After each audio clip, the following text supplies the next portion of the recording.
کیا HAARP technology کے ذریعے سے کسی ملک میں اتنی شدت کا زلزلہ لایا جا سکتا ہے، پوری زمین کو ہلا کے رکھ دیں؟ یہ زلزلہ پھر کیسے آیا، اس پہ بھی انہوں نے بات کی ہے۔ ترکی جہاں سکاف پر پابندی لگائی گئی، جہاں لبرلزم کو فروغ دیا گیا، جہاں عربی میں اذان کہنے پر پابندی لگائی گئی، ایمان کو ان کے دلوں سے کھرچ سکے ہو تو آؤ دکھاؤ، اتنی بڑی مصیبت اور تباہی میں بھی ان کے لبوں سے یا تو الحمدللہ نکل رہا ہے۔ السلام علیکم ناظرین، جہاں ترکی میں آئے ہوئے زلزلے نے بہت بڑی تباہی پھیلائی ہے، پوری دنیا اس پر دنگ ہے، وہیں اس زلزلے کے حوالے سے سوشل میڈیا پر بہت سی کانسپریسی تھیوریز گردش کر رہی ہیں، جن میں سے ایک تو یہ بات کی جا رہی ہے کہ یہ زلزلہ اللہ کی قدرت کاملہ کی طرف سے نہیں آیا، بلکہ کچھ ممالک ہیں جن کی لیٹسٹ ٹیکنالوجی ہے، ہارپ ٹیکنالوجی کا ذکر کیا جا رہا ہے کہ اس کے ذریعے سے ان ممالک کو سزا دی گئی ہے، طاقتوروں کی طرف سے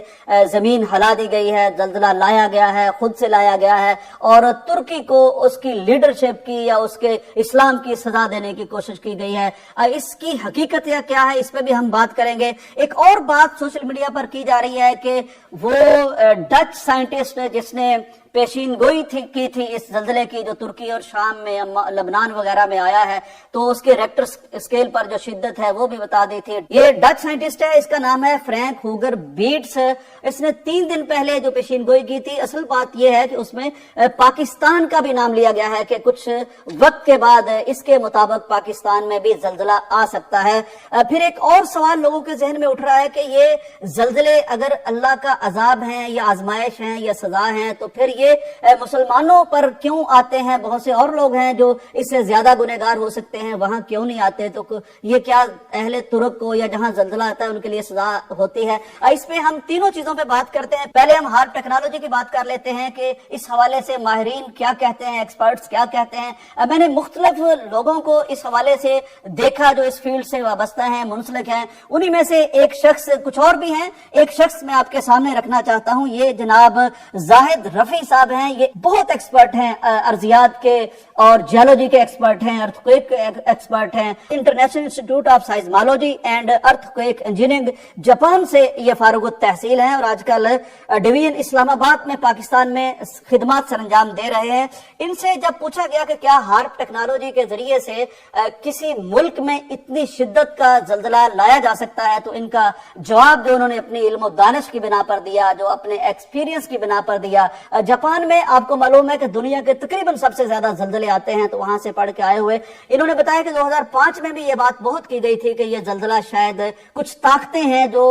کچھ ممالک کو سزا دینے کے لیے لاتی ہیں۔ وہ کہتے ہیں صرف 5.5 تک کا زلزلہ لانے کے لیے بہت بڑا ایٹمی دھماکہ درکار ہوگا، تو 7 پوائنٹ سمتھنگ جو زلزلہ اس شدت کا آتا ہے، یہ بھی انسان کے پاس نہ اتنی طاقت ہے، نہ ایسی کوئی ٹیکنالوجی ہے، یہ میرے اللہ کی قدرت کاملہ کا معاملہ ہے کہ اسی کی طرف سے یہ زلزلہ آتا ہے۔ تو لہٰذا یہ جو کانسپریسی تھیوریز ہوتی ہیں، تو میرا خیال ہے علم اور تحقیق کی بنیاد پر اگر کوئی ایویڈنس اور ثبوت اور دلیل ملے تو ہمیں اس کی طرف جانا چاہیے، ورنہ یہ ساری کائنات میرے اللہ کے قبضہ قدرت اور اختیار میں ہے۔ انسانوں کو اللہ نے بڑی عقل دی ہے، لیکن اتنی نہیں دی کہ یہ پوری زمین کو ہلا کے رکھ دیں۔ یہ زلزلہ پھر کیسے آیا، اس پہ بھی انہوں نے بات کی ہے۔ ان کا کہنا ہے کہ اناتولیا فالٹ میں زیر زمین چٹانیں ٹوٹنے کی وجہ سے یہ اتنا شدید زلزلہ آیا ہے۔ وہ کہتے ہیں کہ ترکی کے جنوب مشرقی علاقے میں واقع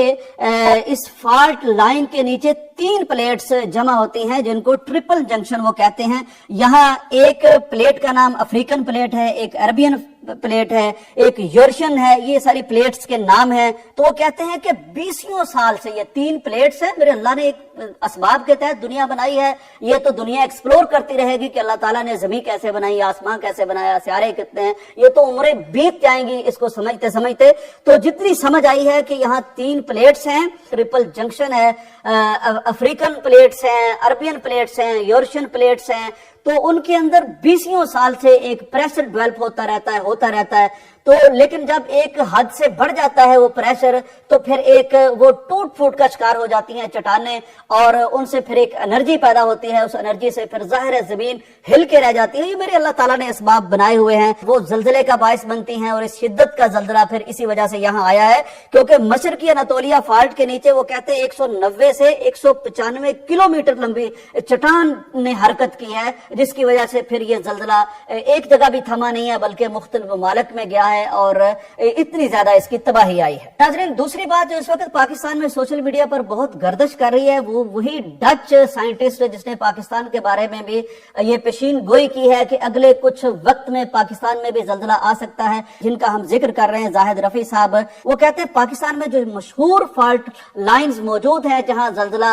آتا ہے، آ سکتا ہے یا آیا کرتا ہے، ان میں سے وہ کہتے ہیں کہ بلوچستان میں ایک فالٹ لائن ہے، گلگت بلتستان میں فالٹ لائن ہے، کوہستان ہندو کش میں پائی جاتی ہیں فالٹ لائنز۔ وہ کہتے ہیں بلوچستان فالٹ لائن میں چمن فالٹ لائن ہے، ہرات فالٹ لائن ہے، یعنی افغانستان سے کبھی جب زلزلہ پاکستان کی طرف آتا ہے، اور مکران میں سمندر کے نیچے ایک فالٹ لائن پائی جاتی ہے۔ تو اس حوالے سے پاکستان میں فالٹ لائنز تو موجود ہیں، لیکن زلزلے کے بارے میں حتمی طور پر کوئی پیشین گوئی کرنا ممکن نہیں ہے۔ ایسی کوئی ٹیکنالوجی ابھی انسانوں کے پاس نہیں آئی، یہ میرے اللہ تعالیٰ کے علم میں ہی سارا کچھ ہے۔ ویسے تو انسانوں کے علم پر بھی میرے اللہ کا علم حاوی ہے۔ بہت دفعہ ہم محکمہ موسمیات والے کہتے ہیں کہ بارش ہوگی، نہیں ہوتی۔ بہت دفعہ ہم کہتے ہیں موسم خشک رہے گا، نہیں رہتا۔ یعنی ہمارا علم پھر بھی محدود ہے، اللہ کی قدرت لامحدود ہے انسانوں کے پاس علم آ جانے کے بعد بھی۔ ایک اور بات ناظرین، یہ ہم کہتے ہیں کہ کیا زلزلہ یہ عذاب ہے؟ میرا خیال ہے کہ عذاب کہنا مناسب نہیں ہے، اگرچہ میرا اللہ تعالیٰ کے سارے لشکر ہیں، وہ چاہے تو پانی کے ذریعے سے کسی کو سزا دے دے، وہ چاہے تو ہواؤں کے ذریعے سے کسی کو سزا دے دے، وہ پہاڑوں کے ذریعے سے سزا دے دے، وہ زمین میں کسی کو قارون وغیرہ کو دنسا دے، یہ سارے میرے اللہ کے لشکر ہیں۔ وہ چاہے تو ابرا کو، چڑیوں کی چھوٹی چھوٹی چونچوں کو ایٹم بنا کے ان پر گرائے اور وہ کھایا ہوا بھس ہو جائیں۔ میں نے تو اپنی طالب علمانہ بصیرت سے ایک چیز جو سیکھی ہے وہ یہ ہے کہ یا تو میرے اللہ کا اس طرح کی جو آزمائش آتی ہے وہ بہت نافرمانوں اور سرکشوں پر آتی ہے جن پر اتمام حجت ہو چکا ہوتا ہے اور جن سے خیر کی کوئی توقع انسانیت کو نہیں ہوتی، اس پہ پھر اللہ کا عذاب آتا ہے۔ لیکن آزمائش اللہ کے پیاروں پر میں نے تو بہت آتے دیکھی۔ آپ دیکھیے صحابہ کرام کی زندگی دیکھ لیجئے، پیارے پیغمبر کی زندگی دیکھ لیجئے، کیا خدا نہ خواستہ ان کی کوئی نیکی میں شک تھا، لیکن ان پر کتنی آزمائشیں آئیں۔